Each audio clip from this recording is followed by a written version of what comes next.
I had been a ledger, hand so long that my body had learned the work better than my mind. My fingers stamped before my thoughts formed, the rubber seal rising and falling like a weak heart against ration tallies and transit receipts. Ink misted the air in the sub-office, metallic and bitter, mingling with the sour breath of recycled oxygen that tasted faintly of mold. The lumen globes flickered in their cages, never quite failing, never quite steady, and the walls sweated with condensation that left chalky trails down old devotional posters. We worked 12-hour shifts measured by chimes we no longer heard, each of us hunched at our desks like penitents awaiting a forgiveness that never arrived. That day was no different until it was. A misfiled transit chit, my misfiled transit chit, slid into the wrong stack, its corner stamped with a sigil I didn't recognize. The wax seal was cracked like old scabs, flaking onto the paper beneath, and the designation code had been overwritten twice, each correction more urgent than the last. The instructions were clear in the way only the administratum can manage return to origin. Immediate. I sighed, rubbed the ache from my wrist, and stood. It was easier to walk the chit down myself than to file a correction form that would outlive me. The maintenance stairwell lay beyond a door we never used, its handle cold and rough beneath my palm. Someone had affixed a purity seal across the frame, parchment yellowed and curling, the Aquila impressed so deeply it seemed to bruise the metal. I hesitated. We were taught to respect seals, to fear them, to report them if damaged. This one was damaged, the wax had cracked, the parchment torn at the corner. I told myself that meant it no longer counted. I told myself many things that day. The stairwell swallowed sound. The hum of the sub-office died behind me, replaced by a silence so complete it pressed against my ears until they rang. Each step echoed once and was gone, devoured by the concrete throat of the place. The air changed as I descended, first cooler, then laced with incense, thick and sweet enough to coat the tongue. Beneath it lurked the breath of Machini's hot oil ozone, the dry rasp of overworked vents. My skin prickled as if brushed by static. I remember thinking absurdly that the Emperor must be close, because the air felt consecrated and hostile in equal measure. The stairwell ended at a corridor I had never seen on any map. The walls were clad in dark metal plates etched with prayers so fine they looked like scratches. Lumen strips ran along the ceiling, dimmed to a devotional gloom. Every few meters, a brass censer swung on a chain, releasing lazy curls of smoke that carried a scent like burnt sugar and antiseptic. I should have turned back then. I felt the impulse like a tug on my spine, a warning older than language. But the chit burned in my hand, the red ink seeming to pulse, and duty, thin, brittle duty, pushed me forward. I heard them before I saw them. Not footsteps exactly, but a measured cadence, heavy and deliberate, each impact resonating through the deck plates. There was no chatter, no barked orders, no clatter of gear. Just the rhythm inexorable, like a litany beaten into steel. I edged closer to a bulkhead window set with slats, meant to observe without being seen. My breath fogged the glass despite the cold, and I wiped it clear with my sleeve, smearing grease across my vision. They moved through the chamber beyond like statues animated by doctrine. Armored silhouettes, towering and angular.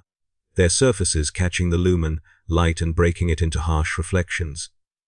Sigils were carved into their plates, filled with script so dense it hurt to look at. Their weapons were held not like tools, but like relics, cradled with reverence and intent. They advanced in perfect formation, every turn mirrored, every pause synchronized, as if a single will guided them all. I had seen soldiers before, enforcers, guardsmen rotating through the hive, but this was different. Soldiers hurry. Soldiers glance around. These figures did neither. They were not men moving toward a task, they were verdicts being delivered. Beyond them, the chamber was a place of preparation and aftermath. Tables bore instruments laid out with ceremonial care, blades gleaming, clamps and saws arranged as if for inspection. Servitor skulls drifted along the ceiling rails, their lenses clicking softly as they recorded. On one wall, a banner hung heavy with embroidery, its text obscured by smoke, but the iconography was unmistakable purity through annihilation, faith proven by flame. I felt my mouth go dry. My heart pounded so hard I was sure it would give me away. One of the armored figures turned its head, just a fraction, and I froze. The faceplate was smooth and expressionless, broken only by slits that glowed faintly. I told myself it hadn't seen me. I told myself the slats were too narrow, the smoke too thick, the silence stretched, taut as wire.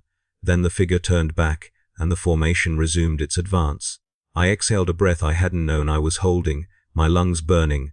I should have left then. I should have dropped the chit and fled, seals and duty be damned. Instead, I watched. There was something hypnotic in the precision, something that compelled even as it terrified. They reached the far side of the chamber, where a group of robed officials waited with clipboards and data, slates, their heads bowed. Words were exchanged I could not hear, but I recognized the gestures, acknowledgements, authorizations, the silent commerce of power and obedience. A stamp came down on a slate with a dull thunk that echoed like a gunshot in the quiet. That was when the screams began. They were distant at first, muffled by walls and doctrine, but unmistakable. High, thin, then abruptly cut off. There was no chaos, no rush. The armored figures did not react as one might to an alarm. This was expected, scheduled. They moved again, splitting into smaller units, each peeling off toward marked doors that slid open at their approach. Light flared, too white, too clean, and then dimmed. The smell changed, adding scorched meat and sterilizing agents to the incense. My stomach lurched, and I tasted bile. I backed away from the window, my heels scraping too loudly against the deck. The sound was a thunderclap in that place. I clapped a hand over my mouth, heart in my throat. For a moment, nothing happened. Then the lumen strips flickered, dimming further, as if the corridor itself were holding its breath. Somewhere nearby, a machine clicked steadily, a patient, bureaucratic sound, paper being punched, holes aligning. I ran, not fast, not well, but with the clumsy urgency of someone who knows the rules no longer apply.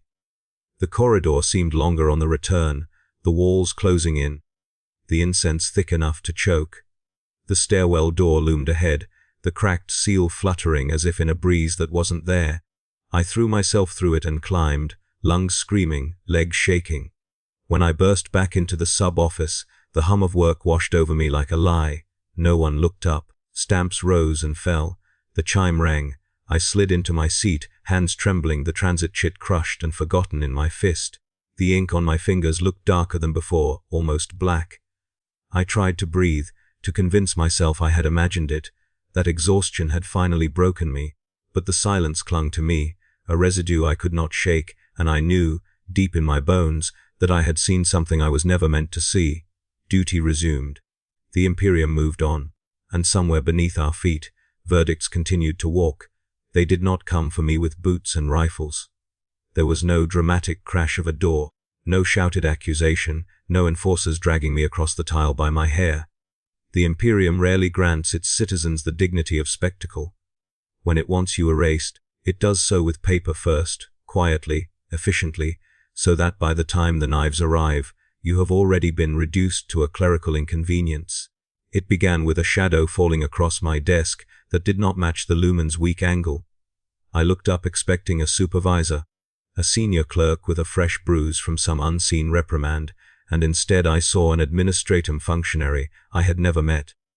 Their robe was too clean for the district sub-office, its hem not yet frayed by damp, and their hands shook as if they were holding back a seizure. A thin metal charm hung from their neck, a small, stamped aquila with a single red bead at its center, like a sealed eye, ledger, hand. They said, not using my name, as if the word itself were already outdated. I answered automatically. Habit made obedience easy. Yes, honored. Stand. They interrupted, and their voice was hoarse, like someone forced to speak over the sound of furnaces. They held a data slate close to their chest, as if it might bite. By order of Oversight Subdivision Theta, 7, you are to accompany me for routine clarification. Routine clarification. The phrase was applied to everything from lost shipment codes to mass disappearances. It was a bureaucratic blanket thrown over anything unpleasant, so no one had to see the shape beneath. I should have protested. I should have demanded a supervisor present, requested a witness, quoted the district labor statutes. Instead I stood, because the functionaries' fear was contagious. Their eyes flicked to the corners of the room, to the servitor in the filing alcove, to the ceiling vent. They weren't afraid of me. They were afraid of something that might be listening. My co-workers did not look up. Not because they were cruel, though cruelty is common, but because they had been trained by years of survival to ignore anything that smelled of authority. Stamps continued to fall. Ink continued to bleed into paper. The work must flow, the work must always flow. I felt their refusal to see me like a door shutting. The functionary led me through corridors I knew only as rotes between toil and sleep, the hall with the cracked devotional tiles, the junction where the ventilation always hissed like a dying animal, the checkpoint where a bored guard scanned ident tags without reading faces. But today, the checkpoints opened before we arrived. Doors unlocked on their own, their seals untouched, as if the building itself had been warned. At the first security station, the guard, a thick-necked man with a scar across his lip, started to raise his scanner. Then his eyes caught the charm at the functionary's throat. His face drained of color. He lowered the scanner as if it had suddenly grown too heavy. "Proceed," he muttered, not meeting my gaze. I felt my ident tag suddenly heavy against my collarbone. That little scrap of stamped metal was my proof of existence, my work assignment, my ration eligibility, my housing designation. Without it, I was nothing but a mouth the Imperium had not accounted for. We descended, not into the maintenance stairwell of my mistake, but into a different set of stairs hidden behind an office door marked ARCHESCCSSUTURPNLONLY. The air down there was colder and drier, filtered so aggressively it tasted like dust and disinfectant. Lumen strips burned steady, too steady, the kind of light used in surgical bays and interrogation rooms. It made every surface look guilty. At the bottom waited a small processing chamber. There was a desk bolted to the floor, a chair without padding, a wall-mounted lectern with stacks of forms arranged in neat, terrifying piles. A servitor stood in the corner, its jaw removed, its eyes replaced with black lenses that clicked softly as they tracked movement. The functionary gestured for me to sit, and then remained standing, as if sitting would implicate them. "State your name for the record." They said I did. My voice sounded thin in the clean air. Speaking my name usually felt like a minor declaration, a way of insisting I existed beyond my stamps and quotas. Here it felt like handing over a weapon. The functionary typed, fingers trembling.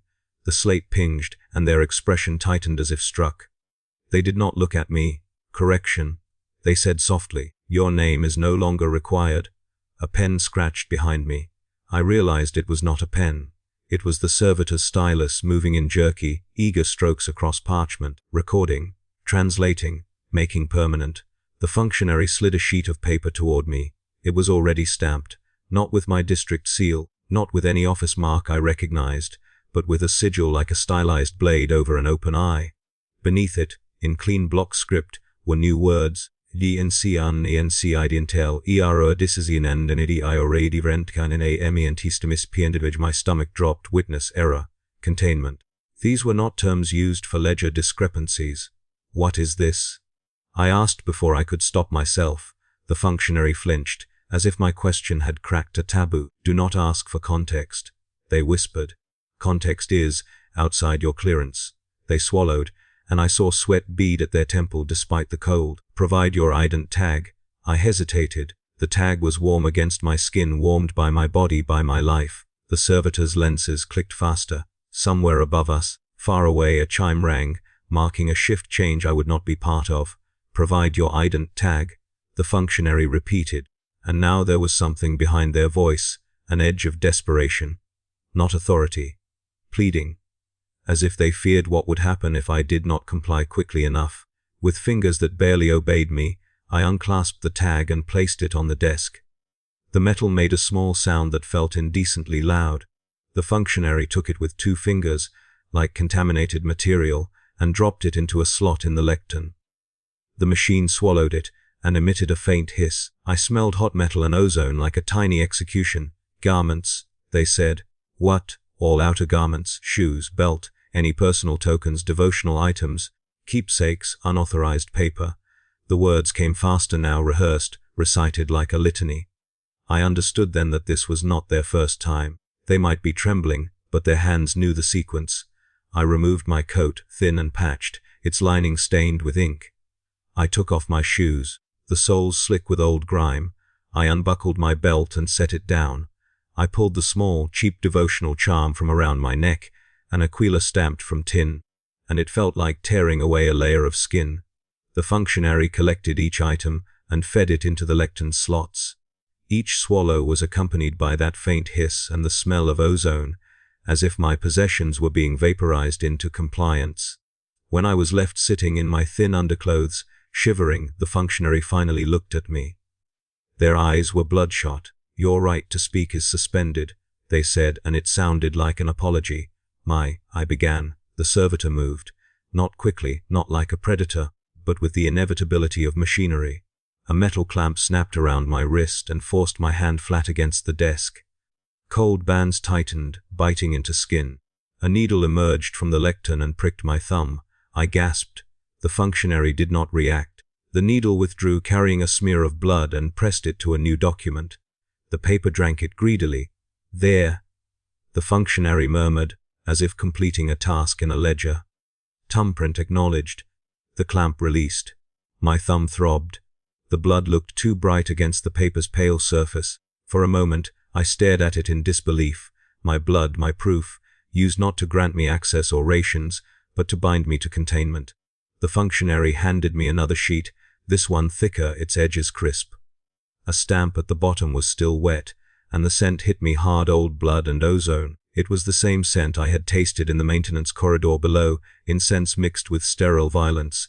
Dios que tof transfer subjt, destiditioantdtl dstsk inhaldikastus cumpia rapuide. Quiet compliance required. As if compliance could ever be loud enough to matter. The functionary stood aside, and the door behind me opened with a soft hydraulic sigh. 2 security men entered, not the district guards with their cheap flak and bored expressions, but something else, armored in matty plates without insignia, helmets sealed, faces hidden. They did not touch me roughly. They did not need to. Their presence made my muscles seize with instinctive fear. They pointed, and I stood. They gestured, and I walked. We moved through sterile corridors lit in relentless white. The floors were clean enough to reflect us. Every few meters, a wall-mounted shrine held a candle and a strip of parchment inscribed with the same phrase, THEMPRORCEUMUSTFRG. The words felt like a blade pressed against my tongue. I wanted to scream, to demand to know what I had done. But I remembered the form, right to speak suspended. In the Imperium, forms are reality. We reached the holding cell block. It was not like the hive's common lockups, crowded and filthy. This place was clean in the way morgues are clean, de-scrubbed of life, smelling faintly of bleach and cold stone. The lumen strips overhead flickered intermittently, not from neglect but from deliberate economy, as if light were rationed here the same way food was above. A clerk sat behind a small booth, hunched over a ledger. Their face was gaunt, their eyes sunken, and their hands moved with the mechanical repetition of someone who had stopped thinking. They did not look at me. They looked at my docket, scanned the stamp, and nodded once. "Cell," they muttered, as if announcing a storage location. The armored men guided me to a door with no window. It opened with a soft click. Inside was a narrow space, a cot bolted to the wall, a drain in the floor, a small vent near the ceiling. The air smelled of disinfectant and old fear. The walls were white, but the whiteness was stained in subtle ways, faint smears, scratches, the ghost traces of people who had tried to leave marks before they vanished. They pushed me in gently. The door closed. The lock engaged with a final, tidy sound. For a long time, I sat on the cot and listened to my own breathing. The silence here was different from the maintenance corridor. That silence had been sacred and predatory. This one was bureaucratic. It felt like being filed away. Then, from the vent above, came sound. At first it was just a murmur, air vibrating with something distant. Then the words resolved into chanting, monotone, steady, spoken by many voices at once. Not the ecstatic hymns of public shrines, but a dry recitation, like clerks reading from a manual. I strained to hear. The phrases were fragmented by the vent's rattle, but certain words repeated. Purity, classification, sanctioned, forget. Each repetition tightened around my chest. The chant did not rise or fall. It did not comfort. It did not plead. It was an instruction being spoken into the world, as if saying it aloud made it true. I pressed my ear to the wall, and the cold surface leached heat from my skin. Somewhere beyond, a door opened and closed. Footsteps passed, heavy, measured, the same cadence I had heard below. A faint scent drifted through the vent, incense and ozone. I understood, with the slow clarity of a condemned man reading his own sentence, that containment was not meant to protect me. It was meant to protect everyone else from what I carried. Not sickness, not contagion, knowledge. I curled on the cot, hands clasped over the small puncture on my thumb, as if I could stop my blood from binding me further. My mouth tasted of metal. In the flicker of the lumen strip, I imagined the chamber I had glimpsed through slats, the armored silhouettes, the white light, the clean screams. I imagined my name being crossed out in a ledger, replaced by a code. The Imperium had noticed my mistake. And the Imperium, when it notices, does not forgive. It corrects. They did not tell us when it was time to leave our cells. Time, in that place, was a rumor. Something you inferred from the ache in your joints or the dryness in your mouth. The lumen strip in my cell flickered on and off according to no schedule I could decipher, and I learned quickly that counting the cycles only led to panic. Eventually, the door opened. Not with urgency, not with ceremony. It opened because a line in a ledger had been reached. The first thing I saw was boots. Heavy, matte, spotless. Then the lower edge of armor, then the blank visor above it. A gloved hand gestured outward, 2 fingers extended, not touching me. The order was clear. I rose, legs stiff, and stepped into the corridor with the careful obedience of someone who understands that hesitation is a form of resistance. I was not alone. There were others emerging from their own cells, each guided by identical figures, each moving with the same stunned slowness. We did not look at one another at first. Eye contact felt dangerous, like sharing contraband. When I finally dared to glance sideways, I saw faces drawn tight with fear and exhaustion. A woman with ink-stained nails like mine, a man in the threadbare uniform of a transit supervisor, an elderly scribe whose lips moved silently as if reciting prayers he could no longer hear. None of us wore ident tags. We were already partially erased. They assembled us into a line without speaking. The armored escorts took positions at intervals, spacing us out with deliberate precision. Then we began to walk. The corridors we were led through were nothing like the hive's public arteries. There were no pipes sweating rust, no cables hanging like veins. These walls were smooth, layered with old notices and newer warnings pasted directly over them. Posters overlapped posters, parchment layered upon parchment, each bearing bold script and iconography meant to instruct, warn, or condemn. Many had begun to peel at the corners, revealing older messages beneath. Forgotten campaigns against forgotten threats, RI2IZOGHT, Purity ACRVIVEDCNEESLLT. Between the posters, purity seals clung like scabs, wax cracked, parchment curled. Some bore fresh sigils, others were so old the script had faded into decorative lines. It felt as though the walls themselves had been repeatedly judged and found wanting, sealed and resealed in an endless attempt at reassurance. Every door we passed was marked, not names, but classification stamped in black or red, QNTN EVDNCE Senstion DSPUAL. The words were neat, official, devoid of emotion. They were not threats, they were destinations. Each door was a polite synonym for disappearance. I tried to remember the path. It was a foolish instinct, but a stubborn one. Left then right, then a long straight stretch broken by a junction with a shrine inset into the wall. I counted steps, noted symbols, searched for patterns. After a while I realized the corridors were looping back on themselves. The shrine passed twice, then a third time, each angle slightly altered. This was not poor design. It was intentional disorientation, architecture weaponized against hope. The air grew warmer as we descended, carrying with it the faint tang of scorched metal. The chant from the holding cells faded, replaced by a deeper hum, generators, reactors, systems straining under sanctioned load. Somewhere ahead something powerful was being fed. We rounded a corner, and I saw light spill across the floor from a partially open doorway. It was too white, too pure, the kind of light that strips away shadow and mercy alike. As we passed, I caught a glimpse inside. For an instant, the world reduced itself to afterimages burned into my eyes. Figures stood within, armored and immovable, framed by machinery that crackled with contained force. A shape lay on a table, human, or once human, its outline barely visible beneath restraints and instruments. There was a flash, silent at this distance, and the shape spasmed, then nothing. The light dimmed, and a servitor rolled forward to clean. I stumbled. One of the escorts caught my arm, not roughly, but firmly enough to remind me that I was still subject to correction. They released me immediately, as if contact itself were undesirable. My vision swam. The image lingered behind my eyes, a holy burn that refused to fade. I bit down on my tongue until I tasted blood, grounding myself in pain. The man ahead of me whispered something, a prayer maybe, or a name, but an escort's helmet turned slightly, and the whisper died in his throat. We continued. The corridors narrowed. The posters thinned, replaced by engraved text carved directly into the walls. Words etched so deeply they cast shadows of their own. These were not instructions for the masses. These were internal doctrines, meant only for those who carried out the Imperium's most delicate work. Tiriutwes boye pro enari requiris cura ol, sodiro requiris sucks. As we walked, I noticed small apertures set into the walls at regular intervals. From within them came a steady, mechanical clicking.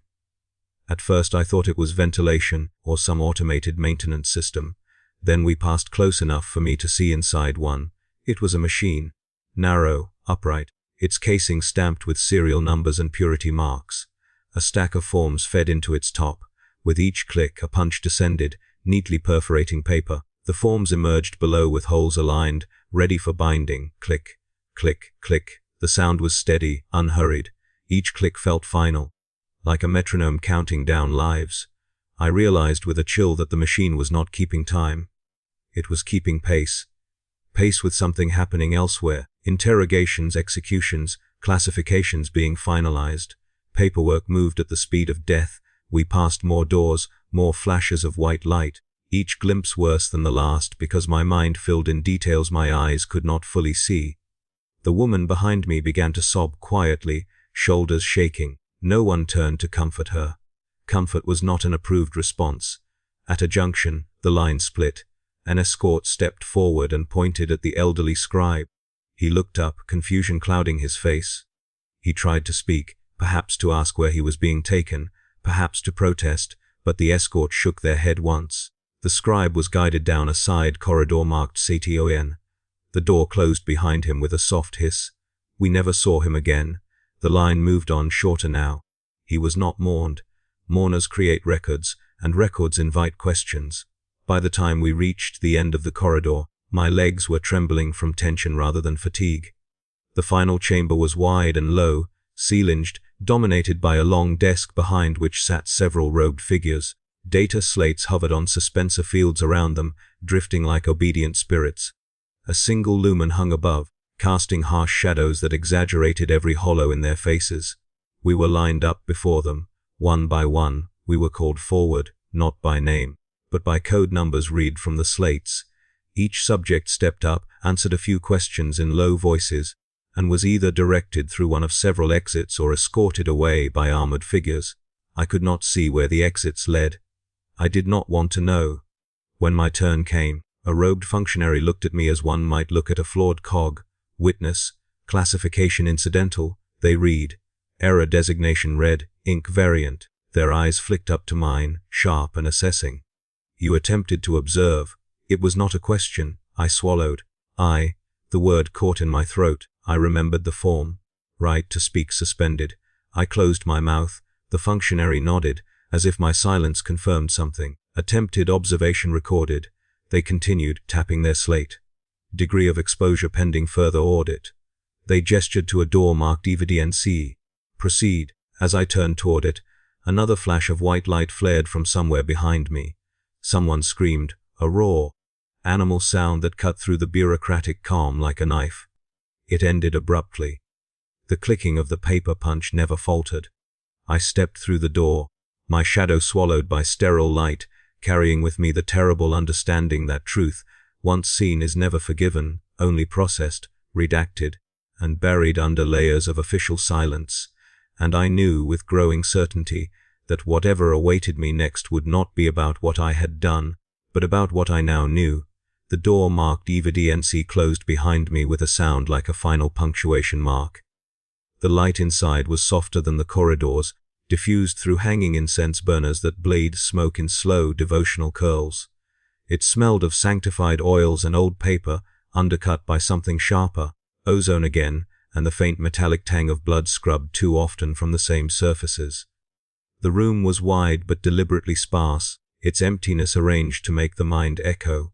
At its center stood a single chair bolted to the deck, its metal arms polished smooth by years of use. Facing it was a desk, heavy and immovable, behind which sat a robed functionary whose face was hidden by the hood's shadow.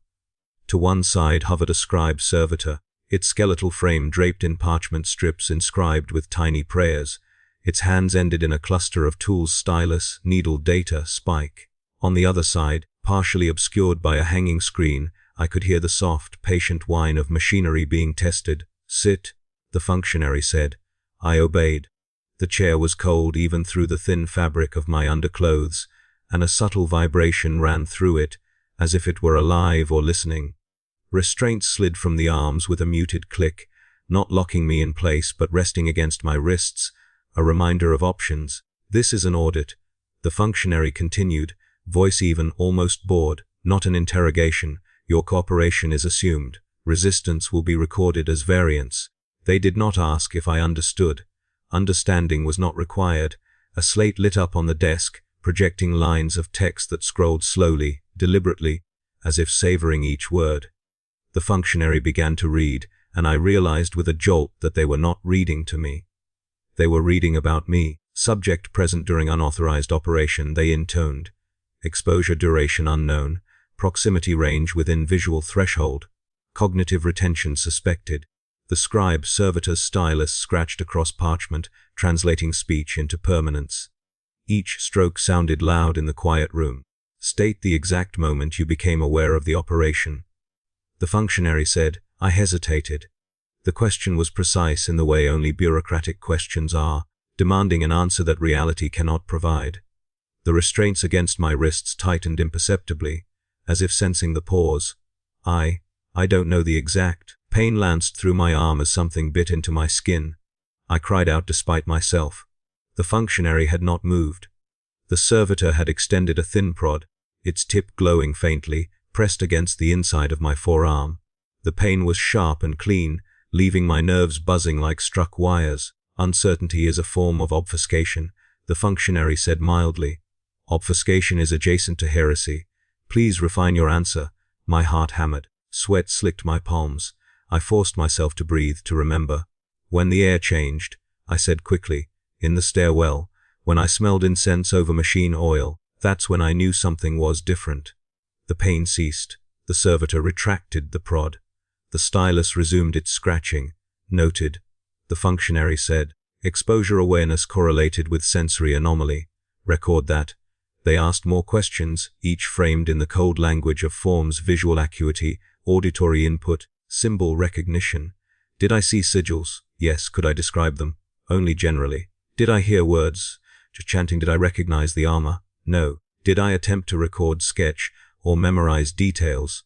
I swallowed and said no, knowing the answer was already written somewhere else. With each response, the functionary nodded or frowned, making small annotations on the slate. With each hesitation, the prod hovered closer. I learned quickly to answer without thinking, to offer up fragments of memory like coins tossed into a pit, hoping it would fill before I ran out. Behind the screen, the machine whined again, rising in pitch. Metal met metal with a soft kiss. Someone was preparing something carefully, reverently. At one point, the functionary leaned back slightly. "Do you understand why you are here?" they asked. I almost laughed. The sound bubbled up, hysterical and desperate, and I crushed it down. "Because I saw something I shouldn't have," I said. The functionary considered this. "Incorrect," they said. "Seeing is incidental. You understood something you shouldn't have." The words settled over me like ash. I thought of the armored figures moving with ritual precision, of the way the light had erased what lay beneath it. I thought of the chanting through the vents, the phrases repeating until they felt like commands etched into the bones. What did I understand? I whispered before I could stop myself. The prod bit again, harder this time. I screamed, the sound echoing off the bare walls. The functionary's voice cut through it, calm and disappointed. Do not ask questions. Questions expand scope. The pain faded, leaving my arm numb and shaking. Tears blurred my vision, streaking down my face, and I did not bother to wipe them away. Dignity had been stripped from me along with my clothes. Continue, the functionary said. The questions grew more abstract as the audit progressed. Not what I had seen, but what I had thought. Not what I remembered, but what conclusions I might draw in the future. They probed at my beliefs, my education, my capacity for doubt. Have you ever questioned the necessity of sanctioned violence? Have you ever wondered why certain records are sealed? Have you ever felt curiosity where obedience was prescribed? Each answer was weighed, measured, cross-referenced against something I could not see. The servitor's parchment strips fluttered as it wrote faster, as if excited. At some point, the functionary made a small gesture, and the screen to my side shifted. I flinched as it revealed a narrow table and a collection of instruments laid out with ceremonial care. Blades of different lengths and shapes, polished to a mirror sheen. Clamps and saws. A device with a needle, thin point connected to a cable that pulsed faintly with light. This is not a threat, the functionary said, anticipating my terror. This is context. The Imperium offers many forms of mercy. Some are corrective. I shook my head, words failing me. My throat felt raw, scraped hollow by fear. The purpose of this audit, they continued, is to determine which mercy is appropriate.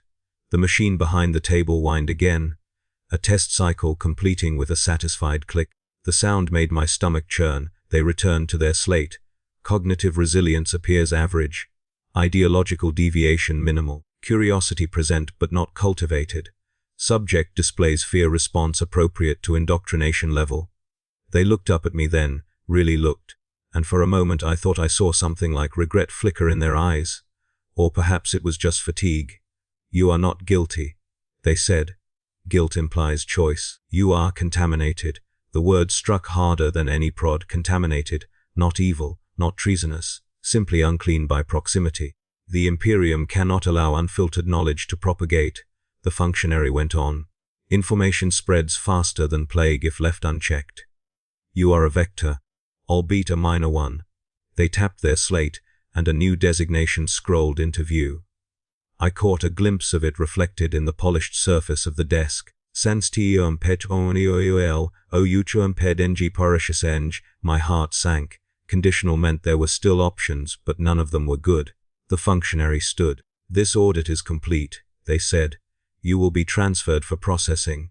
The restraints released fully. My arms felt heavy, useless. The door behind me opened without a sound. As I was guided out, I glanced back once, unable to stop myself. The scribe servitor was already filing the parchment it had written, sliding it into a slot that sealed with a hiss. The functionary was annotating my slate, reducing my fear, my pain, my memories into checkboxes and codes. Behind the screen, the blades gleamed patiently, waiting for the next context in which to be merciful. I understood then that the Imperium did not fear what I had seen. It feared what I might become if left unchanged. And change, in its hands, was never gentle. They did not return me to a cell after the audit. Cells are for holding, for delays justified by forms and cues. I had passed beyond that margin. Processing. They called it an honest word, if you accept the Imperium's definition of honesty. I was escorted through a freight corridor wide enough to swallow a troop transport, its ceiling lost in shadow, its walls ribbed with conduits that pulsed faintly like buried arteries. The heat grew with every step. It was not the damp, communal heat of the hive habs, thick with bodies and breath, but a dry, punishing furnace heat that pressed against my lungs and baked sweat into salt on my skin. The air tasted of promethium fumes and sanctified oils, layered over a deeper stench that my mind resisted naming. Fear has a smell. So does cooked flesh. Here, they mingled freely. Conveyors rattled overhead, chains clanking as they dragged sealed crates toward distant furnaces. Each crate was stamped with sigils and codes, their meanings lost to anyone without clearance. Some bore warning glyphs, others were marked simply Tyran Sphere Com Pete. I watched one pass above us and wondered, with a hollow calm, if I would soon fit inside such a box. We entered the manufactorum proper through a blast door that opened with a groan like a waking beast. Inside, the space was vast and cathedral-like, its scale designed to humble. Rows of processing stations stretched into the distance, each lit by harsh lumen arcs that cast everything in stark relief. Machinery loomed everywhere, presses, vats, grinders, furnaces, each attended by robed clerks and mind-wiped laborers who moved with mechanical precision. Chanting filled the air, but unlike the bureaucratic litany I had heard through the vents, this was industrial prayer, rhythmic, shouted over the roar of machines, words hammered into shape by repetition. Be labor, we are cleansed. By sacrifice, we endure. Be mercy, we are made useful. The phrase mercy caught in my chest like a lodged bone. I was herded into a line with others, more than before. Faces I had not seen in the corridors stood beside me now, all stripped to underclothes, all wearing the same expression of stunned disbelief.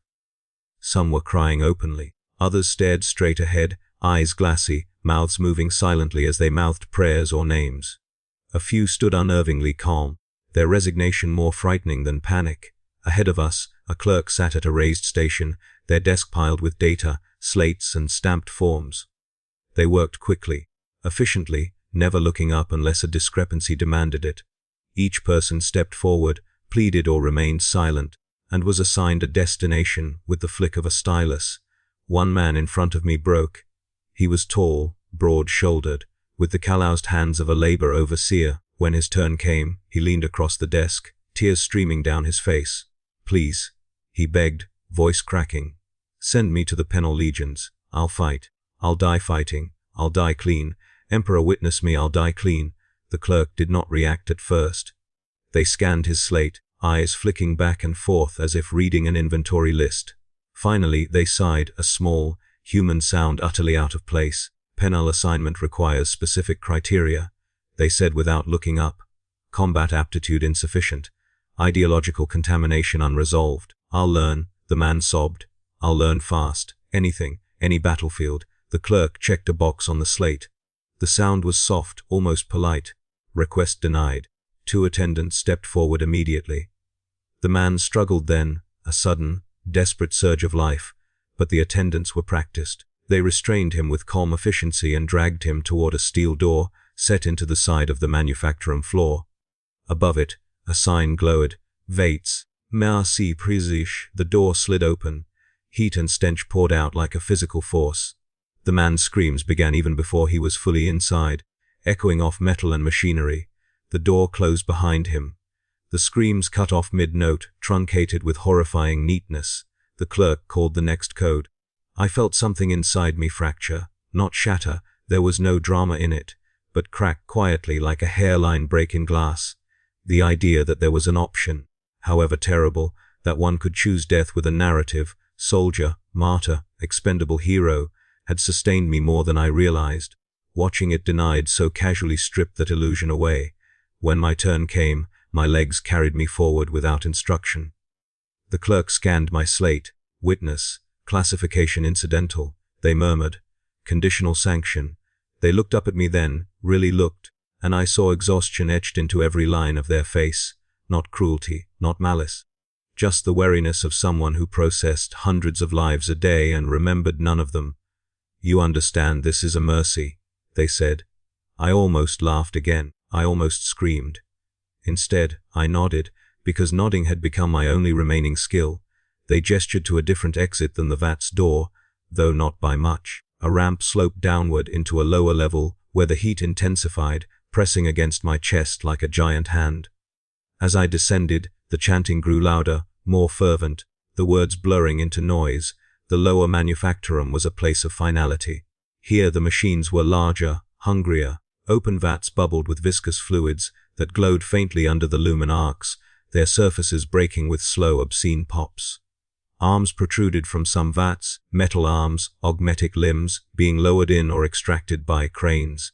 I realized with a sick lurch that these were not just industrial processes, they were transformations. Clerks moved along narrow walkways, checking gauges, stamping approvals. A servo skull floated past me carrying a tray of surgical implements, their edges catching the light. Somewhere nearby, something hissed rhythmically, like a massive lung breathing. I was led to a waiting area, a pen, really, overlooking the vats. A dozen others stood there, some rocking on their heels, some slumped against the railing. Below us, I saw figures being processed, bodies lowered into machinery, limbs removed and replaced, faces obscured by masks and clamps. No screams reached us from here. The soundproofing was excellent. Only the distant roar of furnaces and the steady chant remained. A robed official addressed us from a small platform. "You have been selected for merciful reassignment," they announced. "Your prior lives contained inefficiencies. These will be corrected. Rejoice, for you will continue to serve." One woman collapsed, sobbing. No one helped her. The official continued as if nothing had happened. "Compliance will be rewarded with reduced pain. Resistance will be corrected." They gestured, and attendants began selecting individuals from the group, leading them away down separate ramps. I watched as the woman who had collapsed was lifted by her arms and dragged toward a station marked with a sigil I did not recognize. Her sobs echoed briefly, then faded. When they reached me, I felt strangely calm. The heat, the noise, the horror, it all receded into a distant hum. I thought of my desk, my stamps, the comforting monotony of numbers aligning. I thought of how small my mistake had been, how vast its consequences.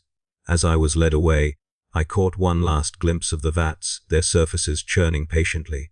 Mercy here was not about sparing you pain. It was about ensuring that even your suffering was useful. And I understood, with a bleak clarity, that whatever they were about to make of me would no longer be capable of witnessing anything at all. They did not process me immediately.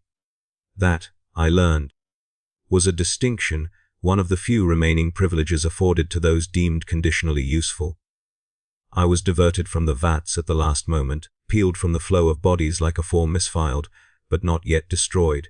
A clerk consulted a slate, frowned, and raised a hand. Orders changed.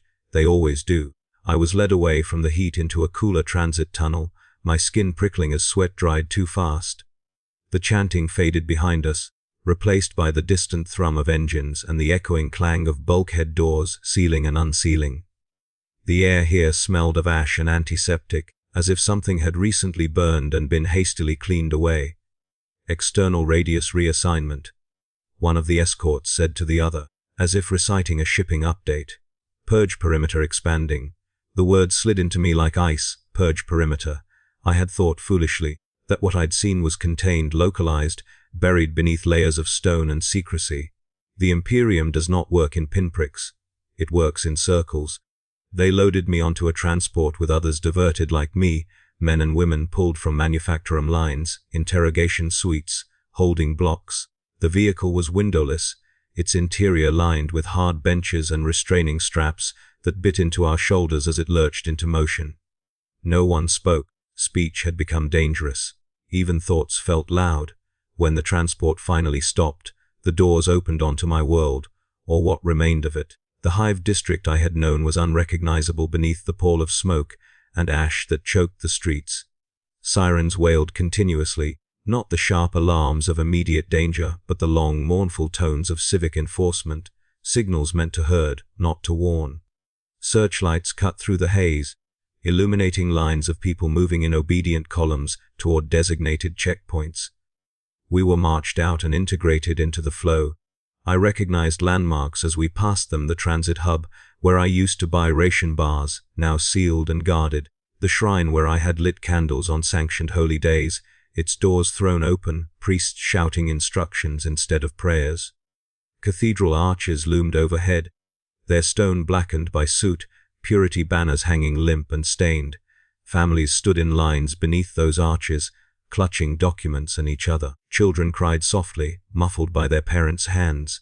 Old men leaned on canes, eyes fixed on nothing. Overhead, servo skulls drifted, their lenses whirring as they recorded compliance rates. A robed official stood atop a makeshift dais, reading from a scroll amplified by vox casters. "This is a screening operation," they intoned. "Remain calm. Present documentation. The Emperor protects those who cooperate." The lie was so well practiced it barely registered as one. I saw my hab block from a distance, its windows dark, its entrance cordoned off by hazard tape and armed guards. A sign had been bolted to the wall, QRNTIEZUNBYORDR. I felt a hollow ache in my chest. Everything I owned, what little that was, lay behind that sign. My cot, my ration tin, the narrow view of the smog-choked sky that had been my only horizon. All of it was already being reassigned, incinerated, or logged as collateral loss. Orders moved faster than grief. Teams of workers in sealed suits went door to door, scanning, tagging, sealing. Those flagged were escorted away, some quietly, some screaming. Bodies were loaded onto carts and wheeled toward mobile crematoria stationed at intersections like obscene shrines. The furnaces roared day and night, their flames clean and hungry, reducing lives to smoke that drifted upward and settled as gray snow. Ash fell on everything. It dusted prayer books held open in trembling hands. It clung to eyelashes and lips, leaving a bitter taste. It coated the shoulders of statues and the Aquila emblems above doorways, dulling their shine. People breathed it in without comment, because there was nothing left to say. I was processed again at a checkpoint, another audit, another slate. My witness code was scanned, cross-referenced. A clerk frowned. "You are outside the initial radius," they said. "Explain." I was redirected. I replied before remembering I was not supposed to speak. The words tumbled out anyway, thin and useless. The clerk stared at me for a long moment. Then they shrugged and tapped their slate. "Expansion acknowledged," they said. "You're inside now." Inside. As if this were a building, a zone with walls you could step in or out of. The Imperium defines reality by declaration. I was assigned to a labor detail almost immediately. There was no time to question, to process. Too many dead meant too many vacancies, and the living were expected to fill them without complaint. They handed me a respirator that smelled of previous wear and pointed me toward a crematorium line. "Feed and clear," the overseer barked. "Keep the numbers moving." I worked alongside strangers whose eyes mirrored my own hollow stare. We lifted bodies, wrapped, tagged, sometimes still warm, and slid them into the furnace maw. Each insertion was logged by a scribe nearby, fingers flying as they updated tallies. Cause of death codes were stamped without pause. Efficiency was praised. Hesitation earned a shock prod. At some point I stopped seeing faces. The chant returned here, too woven into the work by loudspeakers bolted to lampposts. "The Emperor knows all. The Emperor forgets nothing." It played on a loop, a mantra meant to drown out the crackle of burning flesh. I wondered if that was true. If he knew all, he knew this. If he forgot nothing, he remembered every name being erased in real time. By the time the sirens finally stopped, the district was quieter than I had ever known it. Not peaceful, never that, but subdued, exhausted. Smoke hung low, and ash lay thick enough to leave footprints. People moved slowly, stunned, carrying new assignment slips and ration updates that reflected their reduced numbers. I stood amid the ruin and understood the Imperium's true talent. It was not killing. Killing is crude, messy, prone to error. It was accounting, turning families into figures, turning neighborhoods into statistics, turning a purge into a corrected balance sheet. The dead were not mourned, they were reconciled. As night fell, if it could be called night under the hive's eternal glow, I felt something settle over me, heavier than fear. Acceptance, perhaps, or inevitability. The purge had not ended. It had merely widened, neat concentric circles rippling outward from a secret I had glimpsed through a slatted window. And I was still breathing, which meant, in the Imperium's logic, that I was still unfinished. Survival, I learned, is not mercy, it is deferral. The order came without ceremony, delivered by a courier servitor whose vox grill crackled as it spoke my witness code aloud. No name, no explanation. Just a destination stamped in triplicate and the dull ache of inevitability settling behind my eyes. I was pulled from the labor detail mid-shift, my gloves still smeared with ash, my lungs burning from furnace smoke. No one looked at me as I was led away. In the Imperium, envy and pity are equally dangerous. They brought me to a chapel that had been converted into an administrative annex. The stained glass windows were boarded over, their saints and martyrs reduced to silhouettes leaking colored light through cracks. Rows of pews had been removed, replaced with desks and lecterns bolted directly to the stone floor. Incense still burned, but it was thinner here, mixed with the smell of antiseptic and machine oil. Faith had been repurposed. At the far end of the nave stood a single desk beneath a hanging aquila. Behind it sat a robed official flanked by 2 attendants and a small shrine, machine whose purpose I did not immediately understand. The machine hummed softly, its casing inscribed with warning sigils and litanies, etched so deeply they had split the metal. I was positioned before the desk and instructed to kneel. I obeyed. Kneeling had become second nature. "You have been reviewed," the official said, voice amplified just enough to carry weight without warmth. "Your contamination is assessed as stable. Your continued existence is authorized under sanction." The word authorized rang hollow. Authorization can be revoked. They slid a document across the desk and down toward me. It stopped at the edge, hovering there like an offering or a threat. The parchment was thick, its surface slightly rough beneath my fingertips when I touched it. The ink was dark and smelled faintly of copper.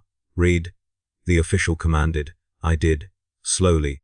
Each line felt like a nail driven into something. "Bnof similenzi ski fitio and ec as inc canondiledami cantiamantida ms viestichicahua di carbriero keris transmti unene irisicludidigi brated correctian." My hand shook. "How?" I began, then stopped, the habit of silence reasserting itself like a reflex. The official watched me with clinical interest. "You will acknowledge," they said. Thumbprint. A small stamp pad was placed before me. The ink shimmered strangely, its surface rippling as if alive. I hesitated only a moment before pressing my thumb into it. The ink burned. It was not like the pain of the prod or the furnace heat. This was intimate, crawling under the skin, following nerves like a path. I bit back a scream, teeth grinding as the sensation traveled up my arm and settled somewhere behind my eyes. When I lifted my thumb, the print glowed faintly on the parchment before fading into a permanent, dark stain. Binding complete. The official intuned.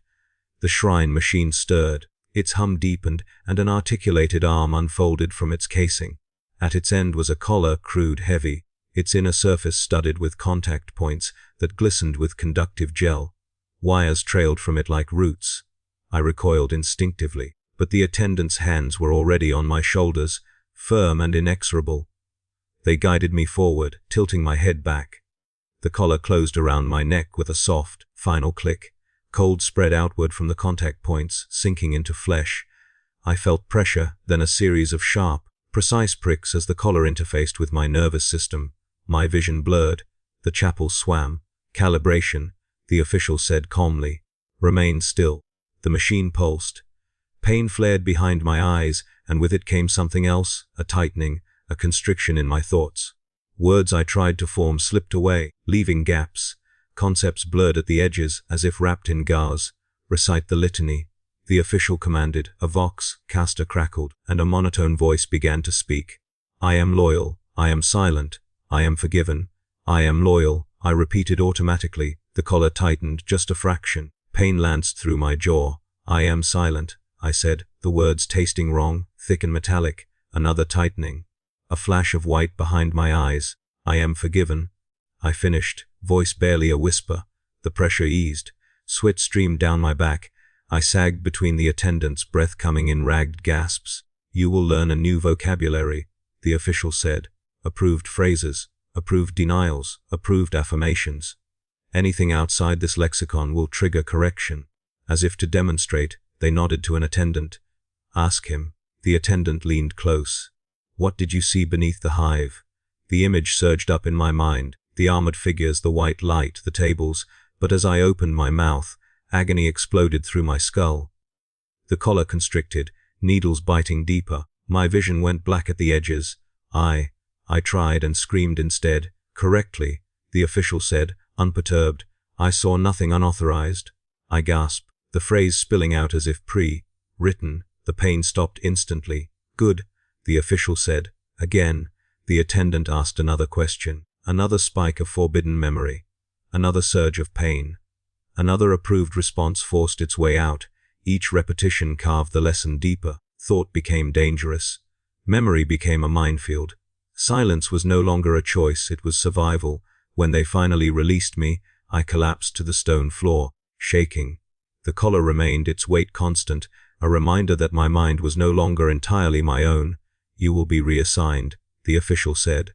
Clerical support, menial labor, roles where your limitations are assets. Even now, they framed it as utility. I was dismissed with a gesture. As I was led away, I became aware of something new, a pressure behind my eyes, like sealed doors stacked one behind another. When I tried to recall certain details, my thoughts slid off them, redirected by invisible walls.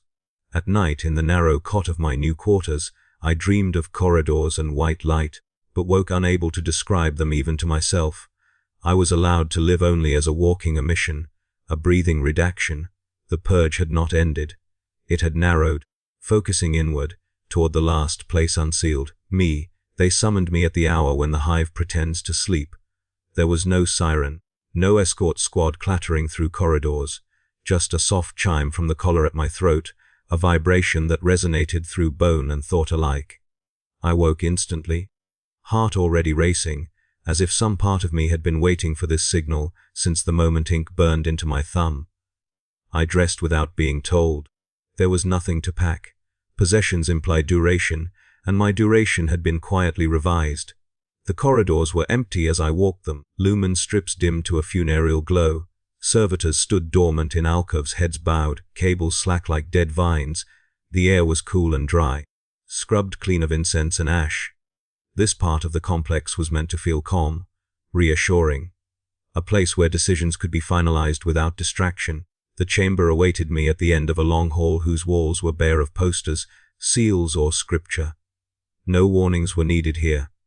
The door slid open at my approach, responding to a code embedded in the collar itself.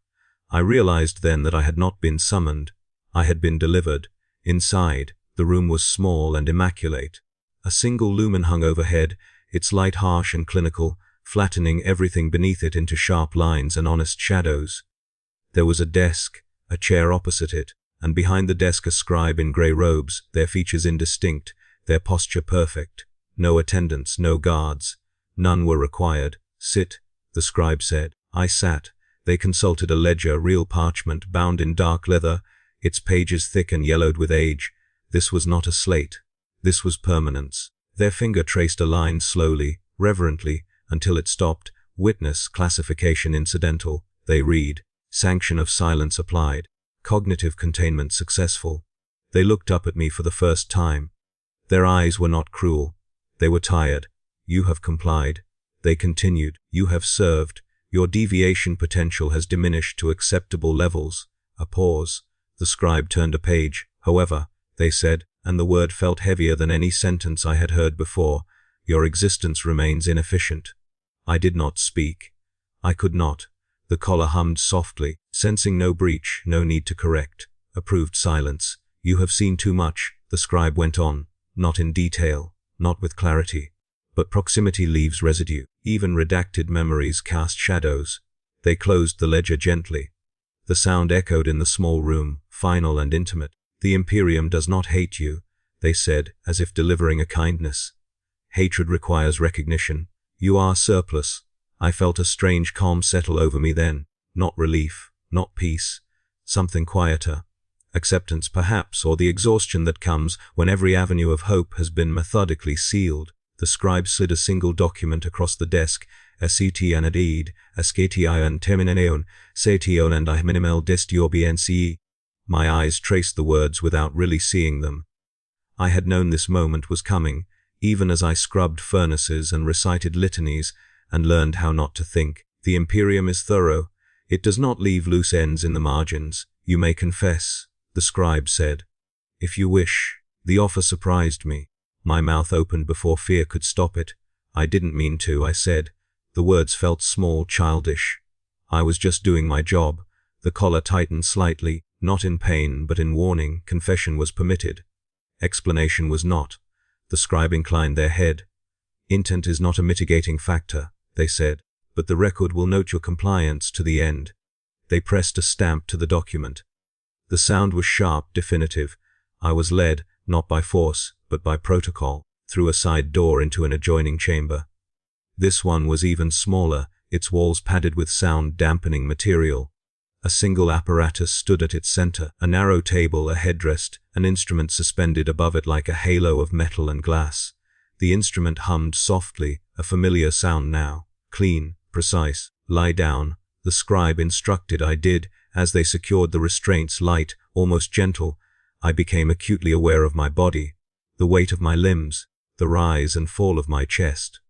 The collar at my throat, warm now, almost comforting. I wondered, distantly, how many others had lain here believing themselves forgotten, only to be remembered one last time by a line in a ledger. The instrument lowered, aligning itself with my forehead. I smelled ozone and antiseptic. The light intensified. The Emperor knows all. The scribe recited, voice steady. The Emperor forgets nothing. I replied automatically, the phrase slipping out without pain, without resistance. For the good of all, the scribe finished. The instrument activated. There was no agony. That, I think, was the truest mercy of all. A pressure bloomed behind my eyes, not unlike the collar's corrections, but deeper, more encompassing. Memories surged, not in sequence, not coherently, but as impressions: ink, stained fingers, flickering lumens, incense over machine oil, a flash of white light through slatted steel. I tried to hold on to something, a name, a face, a detail that mattered, but even my thoughts felt censored now, slipping through fingers that no longer had the strength to grasp. As sensation faded, I became aware of the scribe making notes, of a pen scratching, of a final stamp pressed into parchment. I understood, with a clarity that felt almost holy, that my life had not ended in tragedy or heroism or revelation. It had ended as an administrative correction, a discrepancy resolved, a witness accounted for, a margin cleaned. The darkness that took me was not violent. It was procedural, stamped, sealed, approved.